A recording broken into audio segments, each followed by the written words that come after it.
Hi guys, DC movie കാണാൻ കുറച്ച് വൈകി പോയതിൽ ഞാൻ അതിയായി റിഗ്രറ്റ് ചെയ്യുന്നു. Because I should have watch this way before. പടത്തിനെ കുറിച്ച് ഞാനായിട്ട് ഇനി എടുത്തു പറയേണ്ട ഒരു കാര്യവുമില്ല.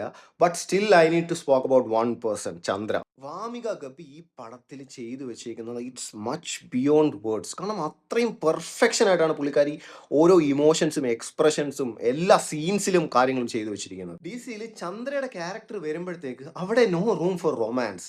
അവിടെ റൊമാൻസ് കളിച്ച് നിൽക്കാനുള്ള സമയമില്ല. But there still lot more for action. ആ ഒരു സിറ്റുവേഷനിൽ ചന്ദ്രയ്ക്ക് ദാസാണ് എല്ലാം. പുള്ളിക്കാരിക്ക് ബാക്കിയുള്ള ആരോ എന്തോന്നൊന്നും ഒന്നും അറിയണ്ട. She is focusing fully on Das. പുള്ളിക്കാരിക്ക് ആ ദാസിനെ മിസ് ചെയ്യുന്ന സമയത്തും അല്ലെങ്കിൽ ദാസിന് എന്തെങ്കിലും പറ്റുമോ എന്നുള്ള പേടിയിലും she don't have time to speak. പുള്ളിക്കാരിക്ക് സംസാരിക്കാനുള്ള അവസരം അവിടെ ഇല്ല.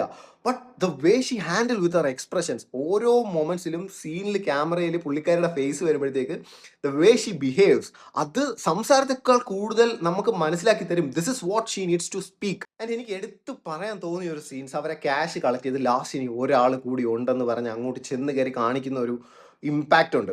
അതിൽ ഒരു ഇമോഷണൽ ഔട്ട് ബോസ്റ്റ് വരുന്നുണ്ട്. And she has handle that perfectly well. കാരണം ഒരു ലെവലിൽ വിട്ടുപോയാൽ അത് വെറും ചാളമാക്കി കുളമാക്കും. എന്തിനിങ്ങനെ ചെയ്തു, ഈ ഒരാളോട് മാത്രം എന്തിനിങ്ങനെ ഇത്രയ്ക്ക് ബ്രൂട്ടലായിട്ട് ഇങ്ങനെ ചെയ്തു, ബാക്കി ആരുമായിട്ടും കുഴപ്പമില്ലായിരുന്നു. ആ ഒരു സീൻ അത്ര ബ്രില്യൻ്റ്ലി ഹാൻഡിൽ ചെയ്തുകൊണ്ടാണ് നമുക്ക് ഒരു ക്വസ്റ്റ്യൻ വരുന്നത്. എനിക്ക് അങ്ങനെയാണ് എൻ്റെ മൈൻഡിൽ പൊക്കോണ്ടിരിക്കുന്നത്. Why had she done this?